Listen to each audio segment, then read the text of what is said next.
খেয়ে পড়ে জীবন কাটানোর জন্য সে জন্মায়নি, তার জীবনের আরো গূঢ় কোনো উদ্দেশ্য আছে, সেইটা পূর্ণ হচ্ছে না, তখন সে ছোটাছুটি করে। এবং আমরা এখন তো জানি এইসব জপ তপ মন্ত্র ফন্ত্র এগুলো হচ্ছে একেবারে বালখিল্যপনা।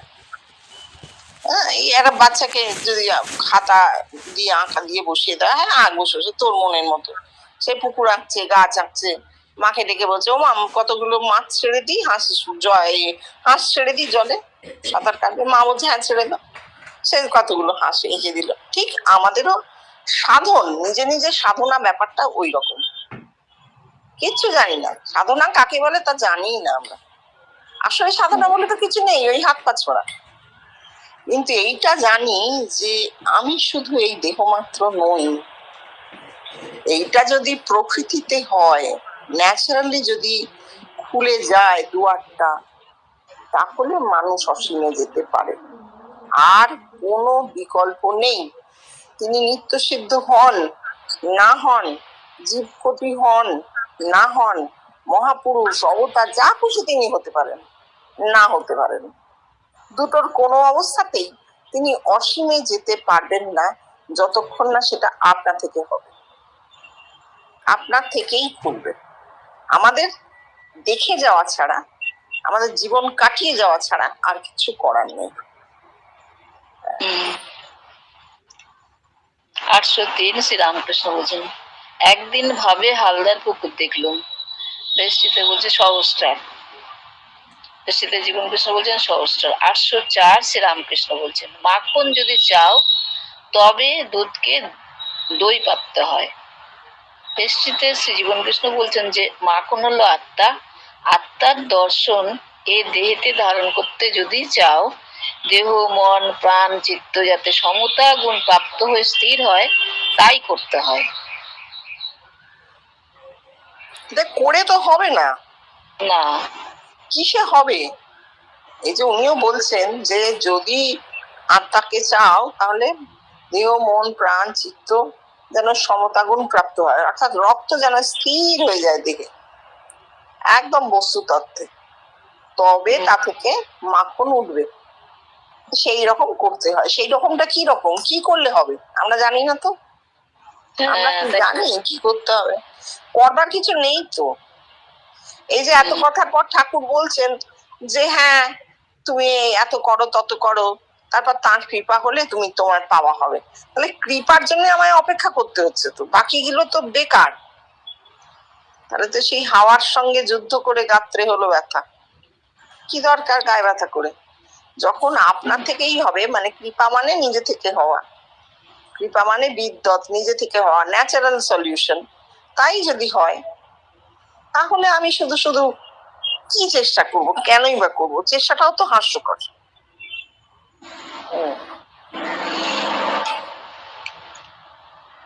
805 শ্রীরামকৃষ্ণ বলছেন, তারপর নির্জনে রাখতে হয়। বেষ্টিতে আচ্ছা আমি অনিন্দাকে একটা কথা বলি, আমার মনের মধ্যে খটকা লাগে সবসময়। বিশ্বব্যাপী তো থাকে বেষ্টি থাকে, আমি কি বেষ্টির জীবন কৃষ্ণর কথা এটা আমি কি বলবো সেটা? হ্যাঁ বলবেন তো, কেন বলবেন না? সেটাই ভাবি আমি ঠিক বলি কিনা। কি করছেন? হ্যাঁ সেটাই আমি জিজ্ঞেস করলাম। বেষ্টি যখন বলছেন তখন জীবন কৃষ্ণ বেষ্টির ব্যাখ্যাটা দিয়ে দিচ্ছেন। হ্যাঁ ব্যাখ্যাটা তাই আমি উচ্ছেদ করে দিয়েছেন, উচ্ছেদ করে দিয়েছেন, কিন্তু ব্যাখ্যা দিতে দিতে গেছেন কেন? কারণ এতকাল জগতের মানুষ বেষ্টি কি সাধনা কি কিচ্ছু জানতো না, কারণ কোনো ধারণা ছিল না। সবাই কি ভাবতো, আমরা কি ভাবতাম, আমরা এই হিন্দু হয়ে জন্মেছি, আমাদের কি ধারণা ছিল যে একজন গুরুদেব থাকেন, তিনি কানে মন্ত্র দিয়ে দেন, কাউকে সে মন্ত্রটা বলতে নেই, যা আমরা শুনেছি সবার কাছে।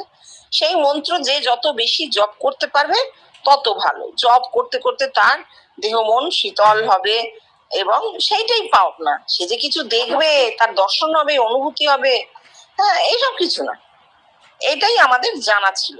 এবং আমি আমার শ্বশুরমশাইকে জিজ্ঞেস করতাম যে যদি এত করলেন, উনি ক্রিয়া যোগে দীক্ষিত ছিলেন, এত করলেন ভগবানকে দেখতে পেলেন না? না আমাকে গুরুমশাই আত্মনারায়ণ দর্শন করিয়েছেন। সেটা কিরকম? না এরকম জ্যোতি, তার মধ্যে একটা এরকম কালো রিং থাকে, এইসব বলেছিলেন। আমি সত্যি মিথ্যে কিছুই জানি না, আমি খালি বলতাম আপনি যদি দেখেছেন আমাকে দেখিয়ে দিন। তখন তো আপনার বয়স খুবই কম এবং উনি খুব হাসতেন এবং শেষে বলেছিলেন, আমি তোমায় আশীর্বাদ করছি বৌমা, তোমার এত তো তুমি এত যেমন তোমার ব্যাকুলতা, তুমি নিশ্চয়ই এই পথ পাবে। এবং উনি বেঁচে থাকতেই আমি দেখেছিলাম জীবনকৃষ্ণকে স্বপ্ন। সেটা আলাদা কথা, সেটা ওনার আশীর্বাদে না, ওটা এমনি বলেছিল। ওনার একটা শুভেচ্ছা, একটা ভালোবাসা ছিল, উনি বলেছিলেন। কিন্তু এই ছিল বেশটি।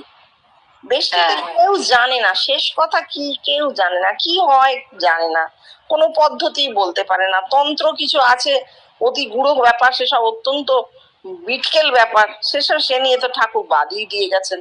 বৈষ্ণব যারা, তারা খালি নাম কীর্তন, হরিনাম সারাদিন ধরে কীর্তন করতে করতে, যে কোনো জিনিস আপনি সারাদিন করলে মাথাটা এমনি গোলমাল হয়ে যাবে, দপদপ করে পড়ে যাওয়া, অচৈতন্য হয়ে যাওয়া, অত নাচন কোদন হবে। এই নিয়ে একটা সাধন জগৎ আমাদের চোখের সামনে ছিল।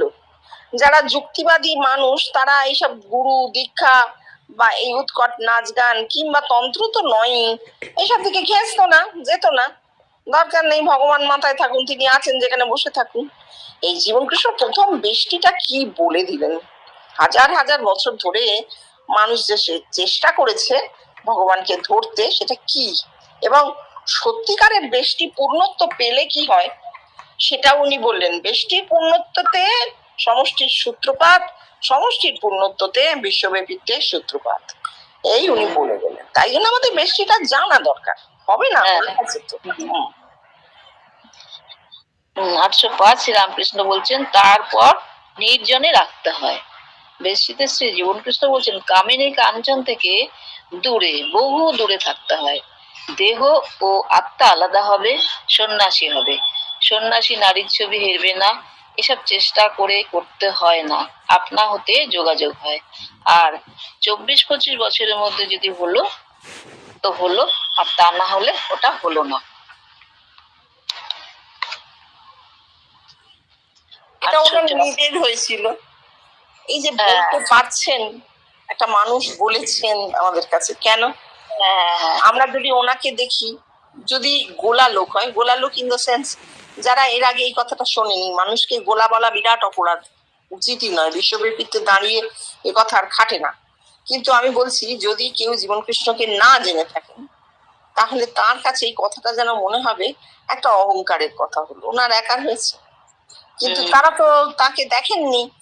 হ্যাঁ, তাকে যদি দেখতেন, মানিক্যের পাতায় পাতায় তার যে ছবি আঁকা রয়েছে, তা যদি জানতেন, তাহলে বুঝতে পারতেন, না রে, এই মানুষটা তো সমানে বলছেন যে আমি বাবা কিছু জানি না, কে করলো, কি করলো, কি করে হলো, আমি কিছু জানি না, সাধন কাকে বলে জানি না, ঠাকুরের পায়ে ফুল পর্যন্ত দিইনি, হলো এরকম দেখলাম।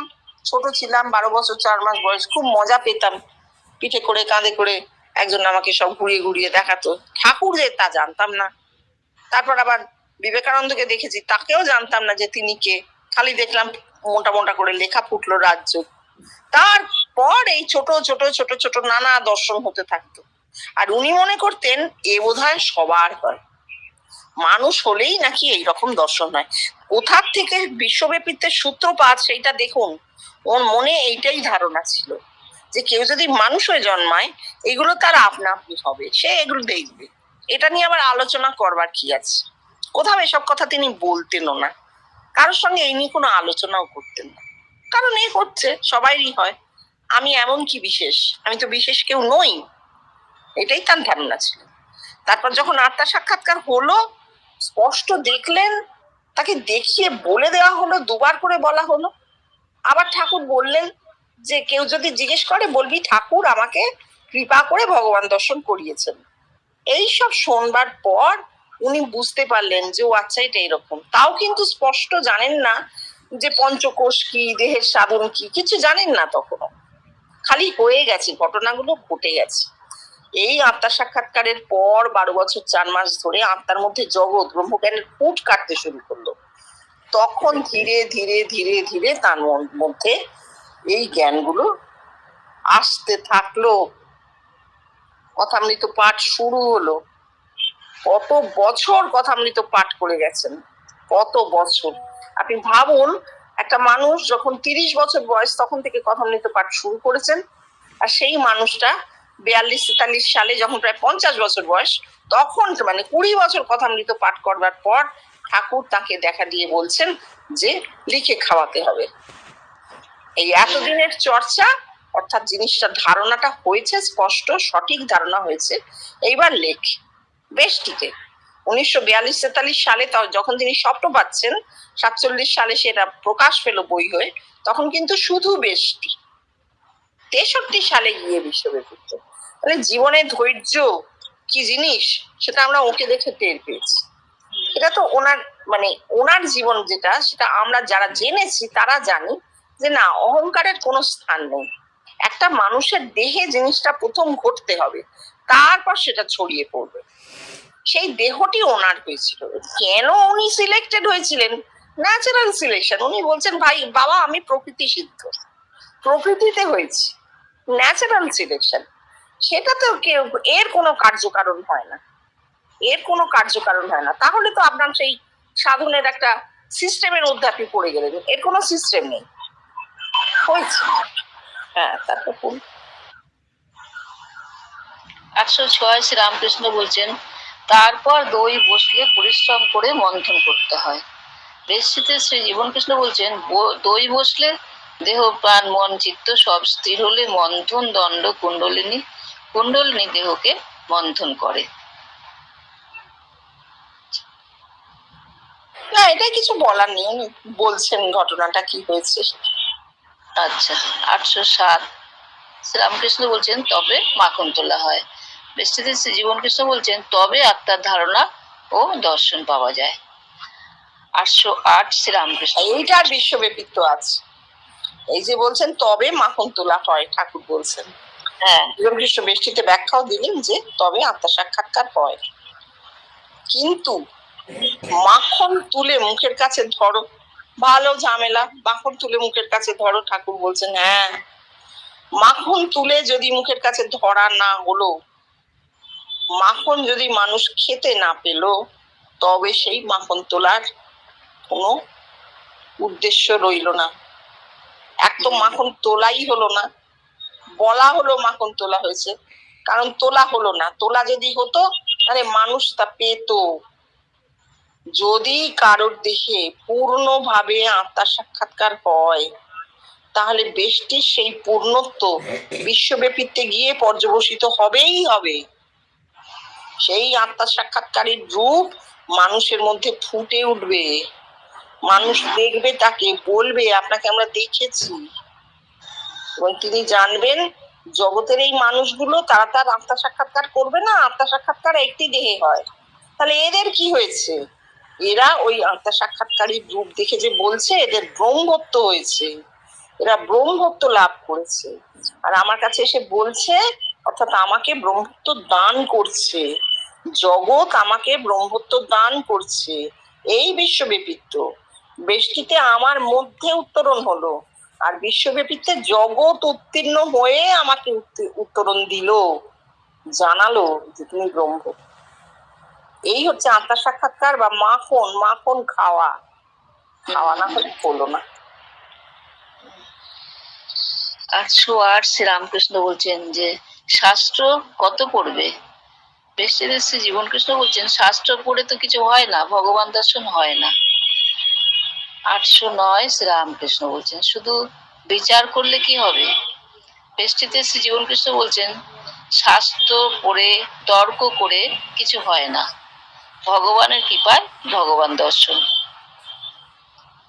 810 শ্রীরামকৃষ্ণ বলছেন, গুরু বাক্যে বিশ্বাস করে কিছু কর্ম করো। বেষ্টিতে শ্রী জীবনকৃষ্ণ বলছেন, যদি মানুষ গুরু হয়ে থাকে তার কথা অনুসারে ভগবানকে ডাকো, ভাবগ্রাহী জনার্দন তোমার অন্তরের ভাব বুঝবেন। এইটা বলার কি, ওই যে মানুষের তো একটা আকুলতা থাকেই, মানুষ তো শুধু খেয়ে পড়ে ঘুরে বেরিয়ে তুষ্ট হতে পারে না। কারণ সে তো একটা মানুষ জানে কি, জন্মেছে, একটু একটু করে বড় হচ্ছে, যখন ম্যাচিওর্ড অবস্থায় সে ভীষণ ভাবে মত্ত চারিদিক দিয়ে, তাতেও তার কিন্তু মনে মনে একটা জানা আছে যে এ জীবন ফুরবেই, এ জীবন নশ্বর। এই নশ্বর জীবনের নশ্বর সুখ লইয়া আমি কি করিব, এই আকুলতা তো তার আছেই। ঠাকুর এইটা বুঝতে পেরেছিলেন। ঠাকুর সম্বন্ধে মা বলছেন, এমন সদানন্দময় পুরুষ দুটি দেখি নাই। সবাই যারাই ঠাকুরকে দেখেছেন তারাই বলেছেন তিনি ভীষণ আনন্দময় পুরুষ ছিলেন। ওই বিষাদ কাকে বলে তিনি জানতেন না। কেন? কারণ তিনি ওই সবটাই অস্থি, সব পজিটিভ। যিনি সব পজিটিভ পেয়ে যান তার তো বিষাদ থাকতে পারে না। সেই জন্য এই আনন্দময় পুরুষ যখন তার কাছে জড়ো হওয়া মানুষগুলোকে দেখছেন এবং বুঝতে পারছেন যে এরা ভেতরে ভেতরে আকুল হয়ে আছে, এরা কোনো না কোনো ভাবে এদের মধ্যে এই বোধটা এসেছে যে এই নশ্বর জীবন, এখানে যদি কিছু না পাওয়া গেল তাহলে এই জীবন নিয়ে আমি কি করব। তাই ঠাকুর বলছেন যে ভগবানের কাছে সারেন্ডার করো। প্রার্থনা মানে চাওয়া নয়, প্রার্থনার মধ্যে একটা চাওয়ার ভাব লুকিয়ে থাকে, অর্থী। আমরা যেন ঈশ্বরের কাছে অর্থী না, চাওয়া নয়। প্রার্থনা করা মানে সারেন্ডার করে দেওয়া। আমার ভেতরেই যে ঊর্ধ্বতন সত্তাটি আছে, যাকে ভগবান বলছি, ঈশ্বর বলছি, ব্রহ্ম বলছি, এটা আমি নিজেই আমার ভেতরে আছে। আমার অজানা সেই সত্তার কাছে সমর্পণ করে দেওয়া, নিজেকে সমর্পণ করা, এইটা ঠাকুর বলছে। তাতে কি হয়? শান্তি আসবে। কিছু পাওয়া যাবে কিনা আমরা কেউ জানি না, কিন্তু সারেন্ডার করে দিলে শান্তি আসে। অর্থাৎ ও যা হবার তা হবে। হ্যাঁ, এটা তো পরের লাইনটা যেটা আছে তুমি সেটাই আরো আরো ভালো করে ডিটেলসে মানেটা বললে। মানে পরের লাইনটাও আছে তুমি যেটা বললে তার মধ্যে, এই যে 811 শ্রীরামকৃষ্ণ বলছেন, গুরু না থাকলে তাকে ব্যাকুল হয়ে প্রার্থনা করো, তিনি কেমন তিনি জানিয়ে দেবেন। দৃষ্টিতে শ্রী জীবন কৃষ্ণ বলছেন, মানুষগুলোর দরকার নেই, তাকে ডাকো, তিনি তোমার ভিতরেই আছেন। সচিদানন্দ গুরু রূপে তিনি আসবেন, তোমায় শিক্ষা দেবেন। হ্যাঁ, এও বেষ্টিতে সত্যি ঠিকই তো পরের লাইনে আছে। হ্যাঁ, এতবার পড়া হয়, চর্চা হয়, তো ওটাই মাথায় ঘুরতে থাকে। নিজে থেকে কেউ কিছু তো বলতে পারে না, ভেতরে রয়েছে। তো যাই হোক, হ্যাঁ পরের লাইনটা। কিন্তু এই যে এখানে আবার সচ্চিদানন্দ গুরুর কথা যেটা জীবন কৃষ্ণ বলছেন, না সচ্চিদানন্দ গুরু তো আমরা জানি ওটা ওভাবে হয় না। সচ্চিদানন্দ গুরুর এই ব্যাখ্যা আমরা বুঝতে পারি। হ্যাঁ, সচ্চিদানন্দ গুরু বেষ্টিতে একজনের হবে। কার হবে? যার আত্মা সাক্ষাৎকার হবে। গুরু আত্মা সাক্ষাৎকার করিয়ে আত্মায় লীন হয়ে যাবেন, তার কাজ শেষ। তাহলে তিনি যেটা বলতে চাইছেন, ওই নিজের ভেতরে ব্রহ্ম সত্তা যেটা, পরম সত্তা যেটা, তার কাছে সারেন্ডার করা। এবার আমরা তো জীবন কৃষ্ণের রূপ দেখতে পেয়েছি ভেতরে। আমার পরম সত্তা তার রূপ ধরে ফুটে উঠেছে আমার ভেতরে। প্রত্যেকেরই তাই হয়েছে যারা এখানে আমরা রয়েছি। এর বাইরে আরো কত মানুষের আছে আমরা জানি না, বা অনেকের রূপ ফোটেনি কিন্তু বোধ ফুটেছে, তাও আছে। এগুলো আমাদের জানার বাইরে। কিন্তু যেটা হয়েছে, যেটা আমরা প্রমাণ পেয়েছি, তাকে পেয়েছি দেখতে ভেতরে, পেয়ে কি জেনেছি যে এটা আমি, আমারই স্বস্বরূপ এই রূপটা ধরে ফুটেছে। তাহলে তার কাছে সারেন্ডার করা যায়, তার কাছে প্রার্থনা করা যায়। সেটাই উনি বলছেন। প্রার্থনা মানে কি চাওয়া না, প্রার্থনা করা মানে এক মনে স্মরণ করা, সারেন্ডার করে দেওয়া এবং স্মরণ করা, এই হচ্ছে প্রার্থনা। 812 শ্রীরামকৃষ্ণ বলছেন, বই পড়ে কি জানবে। শ্রী জীবন কৃষ্ণ বলছেন, গ্রন্থ নয় গ্রন্থি, বই পড়ে ভগবানকে জানা যায় না। 813 শ্রীরামকৃষ্ণ, বই পড়ে আপনি আরো গভীর জলে হাবুডুবু খাবেন। তাই বইয়ে এত রকম আছে, একজন বলছে এরকম করো হবে, আরেকজন বলছে ওইরকম করো হবে। নানা মুনির নানা মত, কথাতেই আছে নানা মুনির নানা মত। নানা মতের বই তো মতবাদ, এর মধ্যে কি হবে? হাবুডুবু খাওয়া হবে, কোনো লাভ নেই। যদি ব্যবহারিক জ্ঞানের জন্য আপনি বই পড়েন 100 বার পড়তে পারেন, কিন্তু যদি পরাবিদ্যা, ব্রহ্মবিদ্যা লাভের জন্য কোনো বই পড়ার কোনো দরকার নেই। পড়ার দরকার নেই মানে কি, পড়ে কিছু হয় না, বই পড়ে হয় না, এটা আপনা থেকে হবে, স্বয়ংক্রিয় একটা ব্যাপার। 813 শ্রীরামকৃষ্ণ বলছেন, যতক্ষণ না হাটে পৌঁছানো যায়, দূর হতে কেবল হো হো শব্দ। শ্রী জীবন কৃষ্ণ বলছেন, হাট সহস্রার, হো হো শব্দ, জ্যোতি দর্শন, লণ্ঠনের ভিতর আলো, বাল্বের ভেতর আলো, রেশমের পর্দার আড়ালে সূর্য। হ্যাঁ, এগুলো সব ওনার দর্শন হয়েছে, উনি পর পর বলে গেলেন। এর আগে আমরা জানতাম না এই ষষ্ঠভূমির দর্শন কি হয়, উনি পর পর বলে গেলেন। বাল্বের ভেতরে আলো, আগে আগে যারা আচার্য হয়েছেন তাদের এইরকম অনুভূতি হয়েছে, কিন্তু বাল্বের মধ্যে আলো দেখেছেন। তারপর লণ্ঠনের মধ্যে আলো, ঠাকুর বলছেন লণ্ঠনের মধ্যে আলো। তারপর জীবন কৃষ্ণ দেখছেন রেশমের পর্দার আড়ালে সূর্য। অর্থাৎ ম্যাচিওরিটিটা, এইটা ভাবা ভুল যে আগের আচার্য হয়নি, তিনি তো কিছুই ছিলেন না, এনার অনেক বেশি শক্তি। না, যত দিন যাবে ম্যাচিওরিটি। যখন প্রথম কম্পিউটার এলো, 4 কেবির একটা হার্ড ডিস্ক একটা ঘর জুড়ে রাখতে হতো, আর এখন এইটুকু একটা টিপের পাতার মধ্যে হাজার হাজার এমবি ঢুকে যায়। সত্যি। তাহলে এই যে এটা হচ্ছে কত, যেরকম যেরকম ডেভেলপমেন্ট, এটা ডেভেলপ করছে, নেচারে যেরকম ডেভেলপ করছে, যেমন আমি টেকনিক্যাল এটা বলছি, সেই রকম তো মানুষের মাথাটাও এর আগে যিনি বাল্বের মধ্যে আলো দেখেছেন তার থেকে আরো একটু ডেভেলপ হয়ে লণ্ঠনের মধ্যে দেখা হলো। তারপর জীবন কৃষ্ণের সময় রেশমের পর্দার আড়ালে সূর্য। কেন এরপর সূর্যটাই দেখা হবে? সূর্যের পর তো আর কিছু দেখার নেই, সূর্য তো শেষ, অর্থাৎ বেশটি এখানে শেষ হয়ে যাচ্ছে, এইটার জন্য। 814 শ্রীরামকৃষ্ণ বলছেন হাটে পৌঁছলে আর একরকম। বেশটিতে শ্রী জীবন কৃষ্ণ বলছেন যে সহস্রারে প্রবেশ করলে তখন সংসার যায়। দেহবোধ চলে যায়। হ্যাঁ, দেহ মানে সংসার মানে তো এই দেহ। সহস্রারে প্রবেশ করলে দেহবোধ চলে যায়। তাও সে কে করেছে বলুন? জীবন কৃষ্ণের একার হয়েছে, ঠাকুরের হয়েছে। আমরা ঘুমোলে হয়, সুষুপ্তিতে দেহবোধ চলে যায়। আমি জানি না, আপনাদের মনে থাকারই কথা আছে নিশ্চয়ই। জীবন কৃষ্ণের একবার ঘুমের মধ্যে মনে হয়েছিল যে ঘুমন্ত মানুষের মনটা কোথায় থাকে উনি দেখবেন, উনি দেখতে চান। তখন দেখেছিলেন একটা হাতি হুড়মুড় করে উপর থেকে নিচ থেকে উপরে উঠছে, হুড়মুড় হুড়মুড় করে উঠছে, যেন সব ভেঙে চুড়ে দেবে একেবারে। উঠে ঠিক ষষ্ঠভূমির এখানে এসে কপালের কোন দিকে, বাঁ দিক না ডান দিক উনি বলেছিলেন, সেই একটা পথ আছে, সেই পথটায় গিয়ে ঢুকে মাথার এক পাশে গিয়ে চুপ করে শুয়ে পড়লো, শুয়ে ঘুমিয়ে পড়লো। এই হচ্ছে মানুষের মন। উনি কিন্তু দেখতে চাননি যে ওনার মনটা কোথায় আছে, উনি জানতে চেয়েছিলেন ঘুমোলে মানুষের মন কোথায় যায়। তাহলে আমরা যখন ঘুমোই আমাদের মন ওই রকম ওপর থেকে হুড়মুড় করে নিচে ওঠে। দেখবেন গভীর ঘুম যখন হয়, আপনি ফট করে ঘুমিয়ে পড়েছেন, ঠিকই হয় একেক সময়। হ্যাঁ, ওই হুড়মুড় করে উঠে যায়। উঠে মাথার ওই ডান দিকেরই সম্ভবত একটা প্যাসেজ আছে, সেই প্যাসেজ দিয়ে গিয়ে একটা পাশে চুপ করে শুয়ে ঘুমিয়ে পড়ে। মন ঘুমিয়ে পড়লো, একদম দেহবোধ চলে যায়। এইটা হয় গভীর সুষুপ্তিতে। এছাড়া আমাদের পক্ষে আর কোনোভাবে জানা সম্ভব নয় যে সংসার কিভাবে যায়। আর সুষুপ্তিতে তো দেহবোধ থাকে না, সংসার মানে আরো বড় জিনিস তো থাকবেই না, জগৎ থাকবেই না, কারণ দেহবোধটাই তো নেই। আমি কে, আমি সেটাই তো ভুলে যাই ঘুমোলে, তাই নয় কি?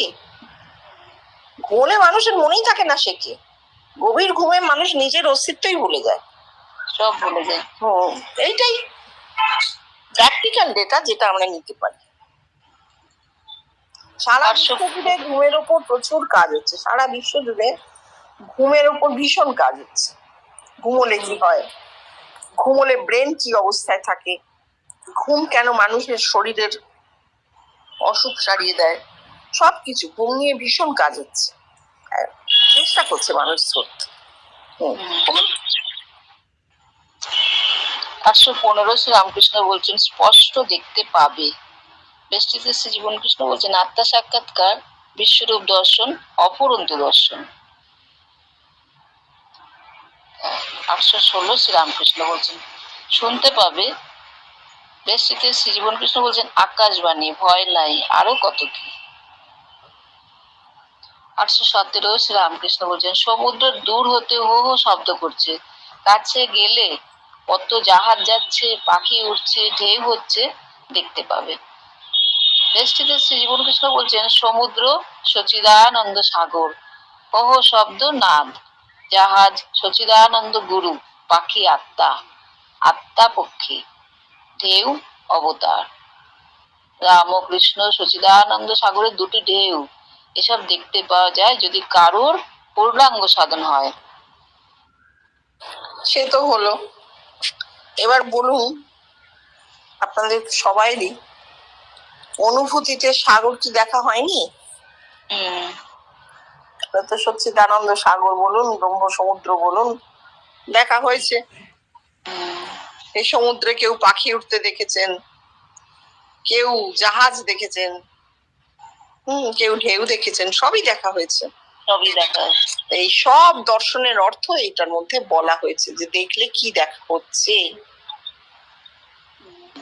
আমাদের একটা অদ্ভুত যুগে জন্ম হয়েছে, সেটা হচ্ছে এত কাল ধরে পৃথিবীর মানুষ জানতো যে ঈশ্বরকে পেতে গেলে প্রচুর ত্যাগ স্বীকার করতে হবে, এই জগতের সমস্ত বস্তুর প্রতি মোহ ত্যাগ করতে হবে, নিজেকে ভীষণ কষ্ট দিতে হবে, কাউকে আপন ভাবা চলে না, নিষ্ঠুর হয়ে যায় মানুষ, যেন নিষ্ঠুর হয়ে যাবে।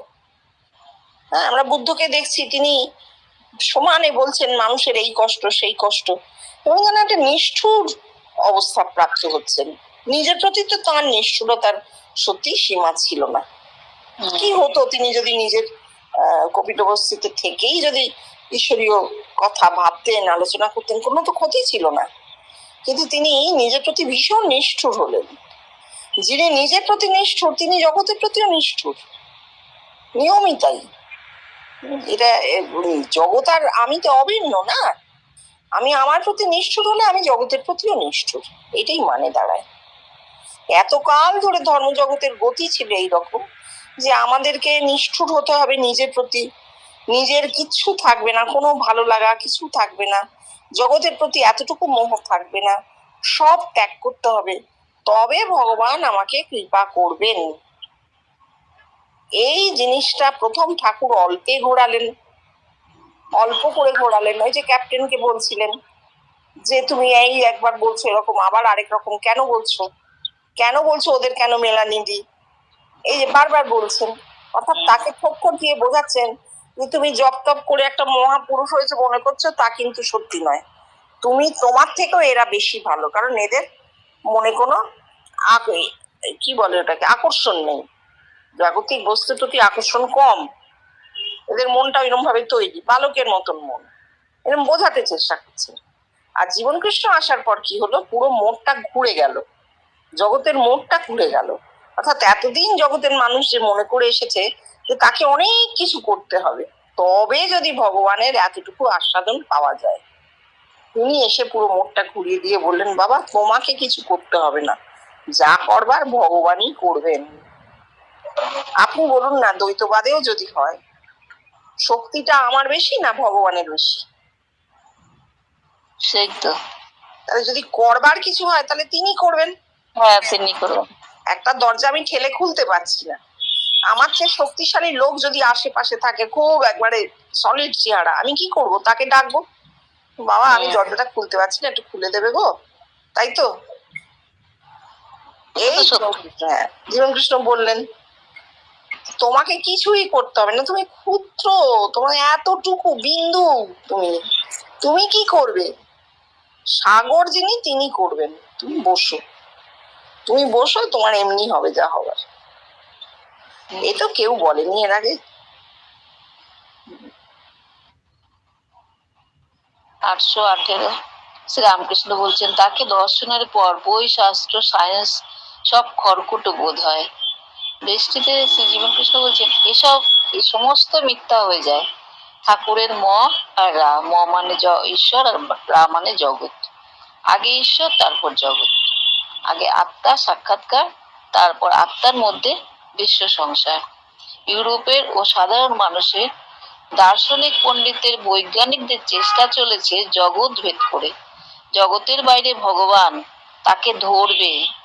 ঠাকুর ম এবং রা বলে সমস্ত উল্টে দিয়ে গেছেন। হ্যাঁ, ওই অন্তর্দৃষ্টি, ঠাকুরের অন্তর্দৃষ্টি জেগেছিল, তিন কাল ভেদ করে গেছিল। ত্রিকালজ্ঞ ছিলেন ঠাকুর, ত্রিকালজ্ঞ পুরুষ ছিলেন। তিনি তিনটি কাল দেখতে পেয়েছেন নিজের মধ্যে। আর এই অন্তর্দৃষ্টি হলে তখন মানুষটা জীবন মৃত্যুর রহস্য ভেদ করে ফেলে, সে জানতে পারে। তাই ঠাকুর তাকিয়ে দেখছেন, জগতের দিকে তাকিয়ে দেখছেন যে এত যেসব জ্ঞানী বিজ্ঞানী মহাপুরুষরা এসেছেন তারা কি করছেন, জগৎকে বাইরে থেকে ধরতে চেষ্টা করছেন। কিন্তু বাইরের যে জগৎ সেটা তো একটা সময়ের মধ্যে দাঁড়িয়ে আছে, সেটা তো ডাইনামিক নয়, সেটা স্ট্যাটিক জগৎ, তাই না? একটা সময়ের মধ্যে সেটা দাঁড়িয়ে আছে। কিন্তু ভেতরের জগৎ কত বড়, সগুণে নির্গুণে মেশানো, অতীত বর্তমান ভবিষ্যৎ সব মিলিয়ে ভেতরের জগৎ। তো ঠাকুরের অন্তর্দৃষ্টি সেই জগতে, আর বাইরের জগতে তিনি দেখছেন এতটুকু এতটুকু জিনিসকে মানুষ ভেদ করে ভাবছে অত বড়টাকে ধরবে। হয় না, হবে না। হবে কিসে? যদি একটা মানুষের ভেতরে চোখটা খুলে যায়, ভেতরের চোখ যদি খোলে, কোনোভাবে সে যদি ত্রিকাল জানতে পারে, তখন তার কাছে জগতের রহস্য ধরা দেবে। তা না হলে জগতের রহস্য বাইরে থেকে কিছুতেই ধরা দেবে না, ধরা দেওয়া যাবেও না। বিজ্ঞানের দিকে তাকিয়ে দেখুন, একটার পর একটা আবিষ্কার করে চলেছে তারা। এই আজকে বলছে এইটাই সত্য। এতদিন আমরা জানতাম নিউটন যা বলে গেছেন তা একেবারে পরম সত্য, এই সত্যের বাইরে কিছু হতেই পারে না। তারপর আইনস্টাইন এলেন, এসে বললেন যে না, নিউটনের সত্য কথাগুলো শুধু এই পৃথিবীর অ্যাটমসফিয়ারের মধ্যে খাটবে, এর বাইরে নয়। শুধু পৃথিবী আর তার চারপাশের বায়ুমণ্ডলের যে স্ফিয়ারটা আছে এর মধ্যে খাটবে, এর বাইরে খাটবে না। তাহলে এই সত্যটা তো মিথ্যা হয়ে গেল, আপেক্ষিক সত্য হয়ে গেল। তো আপেক্ষিক সত্য সত্য নয়, এটা বেষ্টি। আমি আর আমার বায়ুমণ্ডল, এটা হচ্ছে বেষ্টি। নিউটনের সত্য এইটুকুর মধ্যে, তারপরে আর নিউটনের সত্য সত্য নয়। যে সমস্ত ফিজিক্সের ল লিখে গেছেন সেগুলো তারপরে আর সত্য নেই। এখনো তার সত্যটা সত্য আছে। যত মেশিন তৈরি হয় সব নিউটনের ল মেনে, কিন্তু যেই আপনি এটাকে বায়ুমণ্ডলকে ছাড়িয়ে গেলেন, নিউটনের ল আর সেখানে খাটবে না। আবার নতুন কোন সত্য আইনস্টাইন দিয়ে গেলেন, নতুন সত্য, স্থানকালকে খানিকটা ছাড়িয়ে দিয়ে গেলেন। কিন্তু না, তিনিও যেটা বলে গেলেন সেটাকে চরম সত্য ভাবার জায়গা নেই, আবার তার উপরে কাজ এলো। এই করতে করতে এখন বিজ্ঞান যেখানে পৌঁছেছে সেখানে কোনো কিছুকেই আপনি আর সত্য বলে বলতে পারবেন না। সত্য একটা ডাইনামিক জিনিস, ডাইনামিক ট্রুথ। ঠিক জীবনকৃষ্ণ যা বলে যাচ্ছেন, বলছেন বাবা আমি তোদের যতদূর উপলব্ধি হয়েছে আমি ততদূর বলে গেলাম, তারপরে আরো কত আছে, হ্যাঁ সব কি আর বলা যায়? আর সব আমি যদি বলিও তোরা ধরতে পারবি না, যতদূর হয়েছে ততদূর বলে গেলাম। অর্থাৎ বাইরের জগৎ যতদূর নিতে পারবে তার অন্তর্জগতের ততটুকু কথা তিনি ব্যক্ত করে গেলেন। এটা একটা কথার মতন কথা। ওই কালে দাঁড়িয়ে কাল কাল সেখানে একটা ভূমিকা পালন করে, বাইরের জগতে কালের বিরাট ভূমিকা। সেইখানে দাঁড়িয়ে তিনি বলছেন যতদূর নিতে পারবে মানুষ ততদূর আমি বলে গেলাম। কিন্তু তারপরে আর সত্য নেই এটা বলেন, কারণ শেষ নেই তো। অনন্তে অন্তর কথা বলবে কি? অনন্তের কথা হচ্ছে, আরো এগিয়ে যাবে। হ্যাঁ হ্যাঁ, অনন্তের কথা হচ্ছে। যে মুহূর্তে থামলেন, চলা শেষ হলো, তার মানে বুঝতে হবে এটা বেষ্টির চলা শেষ হলো। বিশ্বব্যাপীতে চলা শুরুও নেই শেষও নেই। আচ্ছা, এই অবধি আজকে থাকুক। হ্যাঁ, সকলকে